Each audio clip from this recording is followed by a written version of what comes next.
По 3-часовна интензивна потрага синоќа во 22 часот и 30 минути девојката од гостиварско Здуње била пронајдена почината од страна на жители во близина на мостот во селото Балиндол. Ова позади мене е местото каде синоќа околу 19 часот 17 годишното девојче, бегајќи од куќиња бездомници, паднало во Вардар. Девојката во страф и паника најпрво почнала да се брани од куќињата со нејзиниот училишен ранец, кога во еден момент изгубила рамнотежа и паднала во реката. Во нејзиното родно Здуње денеска владее тага, но и гнев кај роднините и соселани.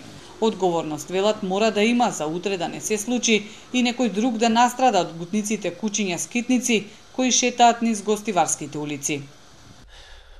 Ова може секому да му се деси, Господ да не му дае никому вака трагедија. Жала цел Гостивар жали, цела Македонија жали. Не само семејството, тоа и селото ќе барат одговорност. За честите напади на бездомните куќиња сведочат и самите гостиварци. Едва и со страв велат се движат по улиците и покрај кеот, особено во вечерните часови кога куќињата ги има во поголеми групи.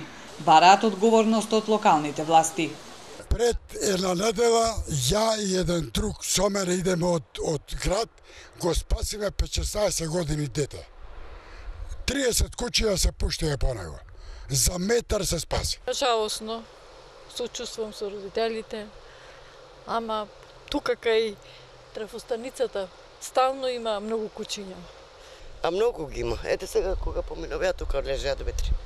Па треба општина да земе да превземе да овие куќиња да им најде некој каде да бидат.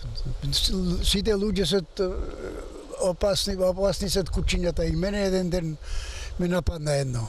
Па сигурно е одговорноста на локалната самоуправа. Сметам дека општината треба повеќе да се ангажира во врска со отстранување на куќињата. Првиот човек на Гостивар, Арбен Таравари, денеска беше недостапен за медиумите. Својата реакција за случајот ја искажа преку социјалните мрежи, искажувајќи сочувство за несреќата, но и правдајќи се дека како градоначалник го наследил проблемот со бездомните куќиња и правил се за тој да се реши.